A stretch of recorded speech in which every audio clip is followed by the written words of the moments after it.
Boss in the Sauce Show. Boss in the Sauce Show. Boss in the Sauce Show. Boss in the Sauce Show. Here we go.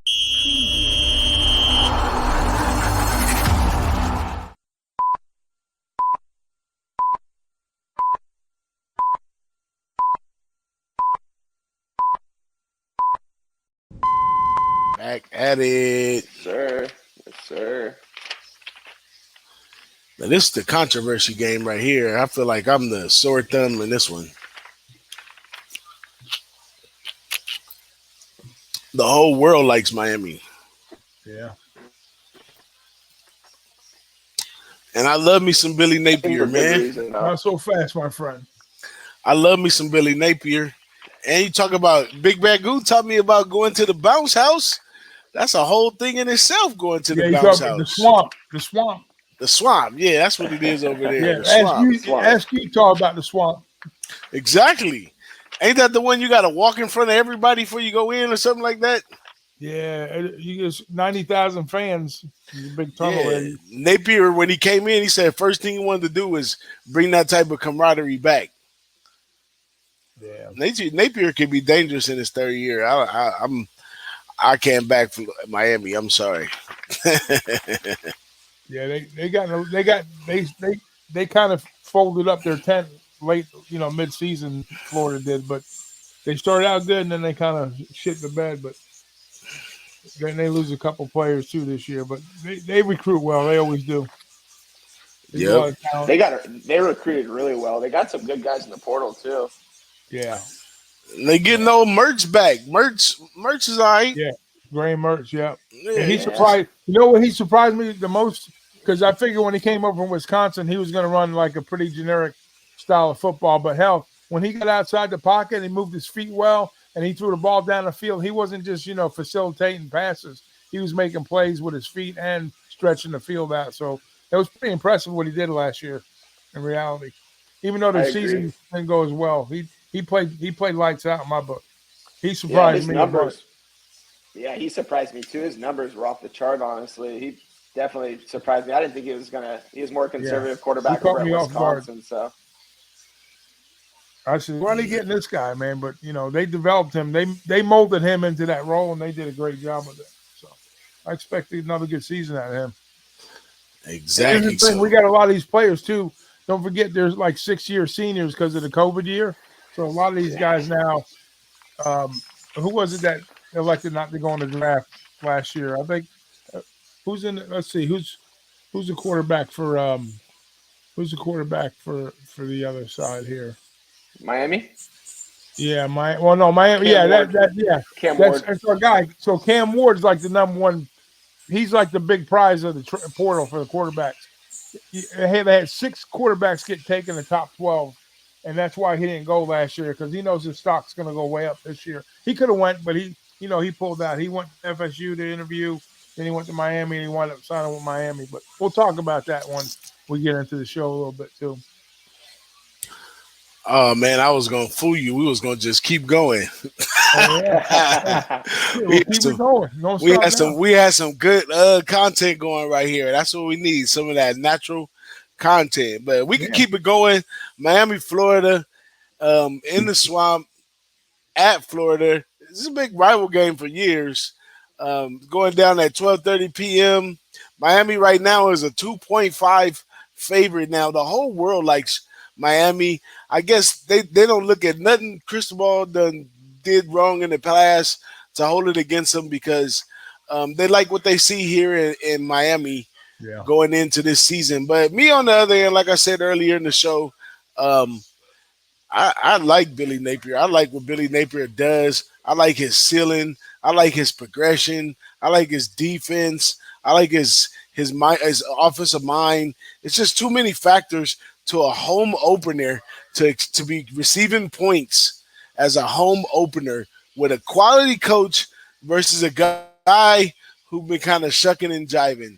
I'm all the way on Florida in this one. I could go through Cam Ward versus Graham Mertz. I could go through all that, but college football has a lot to do with getting these young kids ready to play at a high level week in and week out. And that's something Billy Napier does, especially gradually.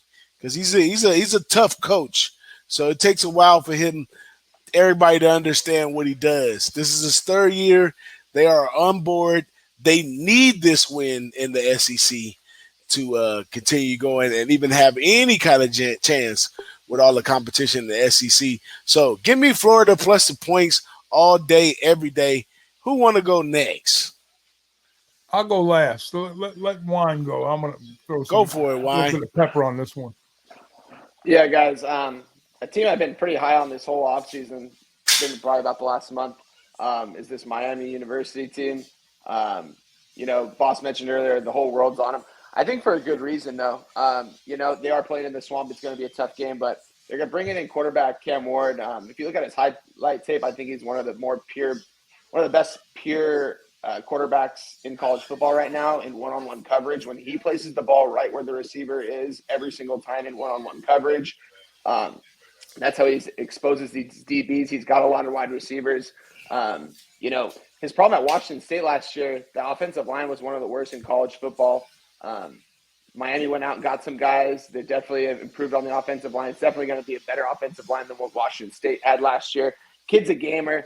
Been following him kind of through social media the last couple of months and stuff. Loves playing in Florida. He went to high school in Florida. I know he's from Texas, but he ended up playing high school, won national championships in Florida. He's used to that. I've been seeing him in interviews and stuff. He gets on his teammates when they're doing the wrong things. He kind of vocalizes it a lot. Some people don't like it. To me, I think he gets on to his teammates for good reason when they're doing wrong. That's the kind of leader you want leading your team out there, especially at the quarterback position. They also get in Damian Martinez, who was just a bruiser at Oregon State last year. Pound for pound, one of the best running backs in the Pac-12 last year. Played really well. Thought that was a big improvement for them at running back. They also got another guy, too, named Fletcher, I believe. Another big bruiser. These guys are going to be tough to stop. Then you look over at Florida, Billy Napier, year 3. I believe it's year 3 for both coaches. He comes in. Graham Mertz broke out last season, did really well in the pocket. Something that we didn't really see him do too well at Wisconsin at. Florida recruits really well. We talked about this a little bit off screen. They always have really good recruiting. Everyone wants to go play in Florida. Florida and California have the best athletes in the United States. Those two states just produce so many good athletes out there. But those kids out in Florida, they could really fly out there. Really good speed out there, all those guys. And they like to play for their home state. They don't really go across the country. It's going to be a really good game. I think it is in the Swamp, one of the more tougher places to play in college football. We mentioned 90,000 people in attendance at this game. They're going to be booing Miami when they come out. I think Cam Ward's going to use that as motivation. He likes it when people talk because he'll talk right back to him. He talks right to his defensive line. And watch him actually fall camp today. He said that the defense won. And he kind of put it on himself a little bit, but he said that the guys weren't really in shape because of the Florida heat. I think they're going to get in shape this next month or in the fall camp, and they're going to be ready to go in that Swamp. So for that reason, I do have a bet on this game, and it is going to be on the Miami money line, minus 130, minus 135. Kind of finding a couple different prices at a couple different places. Spread's 2.5. I'm not going to take the 2.5. I'm going to be safe and take the money line. I'll pay the extra juice for an extra 15 cents. I think Miami's the better team in this one. I think that this is a big year for them. I think that they're going to most likely go to the college football championship. They're going to be in there. Their over win total is 9.5. I got it at plus 140. I took it. Also have a play on Cam Ward to win the Heisman, along with someone else. We'll talk about that stuff later. But, yeah, I'm just pretty high on this Miami U team. So I'm going to go with Miami money line on this one, fellas. There it is. There, you are the young energy in the room. So don't let these old schools. I like the conviction. Don't let us old schools fool you or outdo you in this one because we head to head right here. But it's all good. I love it when we head to head. But old school and new school. Well, let's go back to older school. My man, Big Fat Cool. Old school, man. I'll be the tiebreaker in this one, right? Let's see what we got out of my guy. Let's talk about these teams that are in my backyard. You know what I'm saying? Because I'm like about 30 miles south of Gainesville and about 4-hour car ride to Miami. So, and then, my team plays – the better team is up in Tallahassee, but that's a whole other subject. But anyways, let's start talking about the U, baby. So anyways, yeah, they were the winner of the Cam Ward sweepstakes. He came to Florida. He came in Florida. He visited up in Tallahassee first, or I went to Miami, and then wound up taking the role down there for Cristobal. Cristobal in my mind, 2 years. He's got a losing record. He's 12-13, 6-5 last year. A little bit of a disappointment, for the Canes. They had Van Dyke, the quarterback. He transferred out, and so they went and grabbed Ward. And like I say, he's probably the prize pick in the quarterback position as far as transfers go, in my eyes, anyways. But anyways, he started out playing in Carson at Word, a small little school over there in San Antonio, for 2 years, and transferred to Washington State for a couple of years. Now he gets, he's a 6-year senior, so he gets he did declare for the draft initially, and then pulled back smartly, because we see what happened in the draft, right? Top 3 quarterbacks picked in the draft. Top 3, 1, 2, and 3 were all quarterbacks: Williams, Daniels, and May from North Carolina. And then 6 out of the top 12 picks were quarterbacks. So heavy draft quarterback. So now his stock's going to go up this year, right? So now he's looking to cash in a big way, and he's probably on the right team. I think right now in the ACC, they have Miami is ranked as the top offense. I beg to question that. They got Clemson like number 2, FSU and Virginia Tech are 3, 4, but Miami's definitely loaded with talent all across the field. Like you talked about earlier, Martinez coming from Oregon State, 1,200 yards last year, 9 TDs. In 2 seasons, he's averaged like 6.1 yards per carry, and he catches the ball too out of the backfield for like 11 yards on average there. And they got Xavier Restrepo, who had 85 catches, which is a school record last year, a school record over 1,000 yards mark.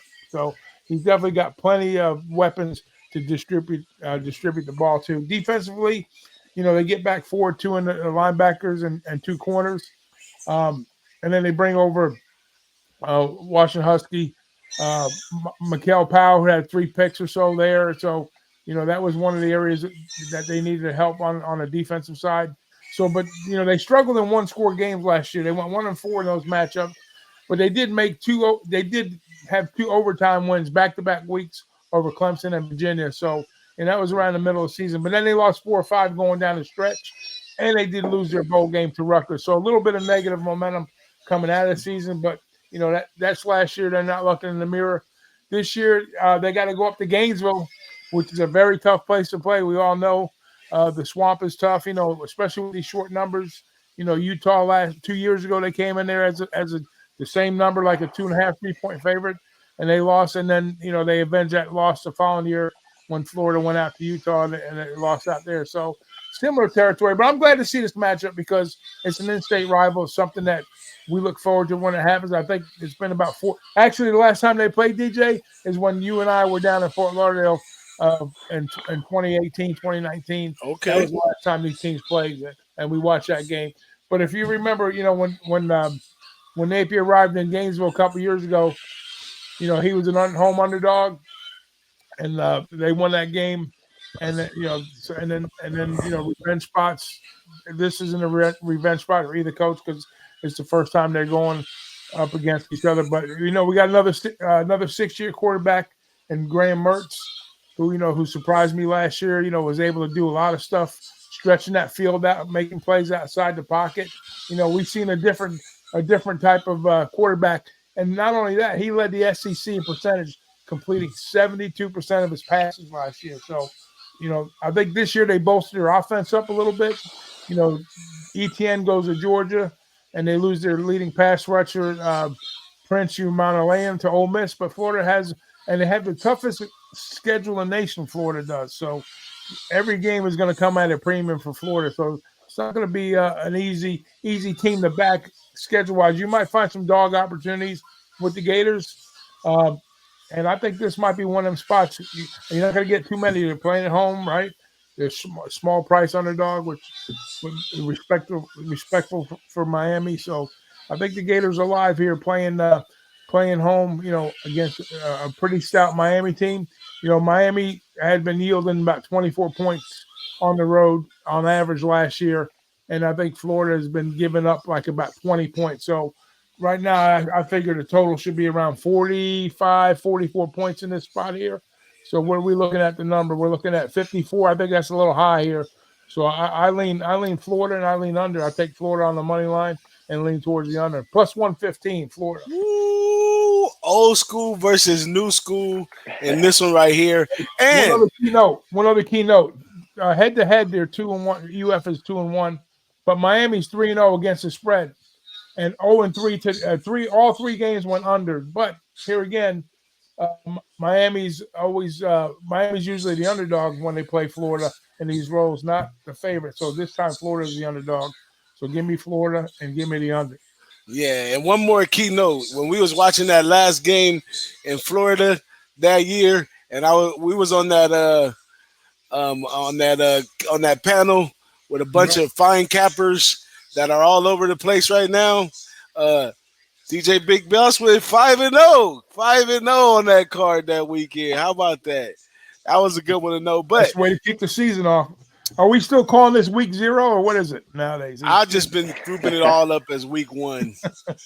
But that's it right here for us on the Boss and the Sauce Show. Miami versus Florida. You heard it right here, and we're going to get out.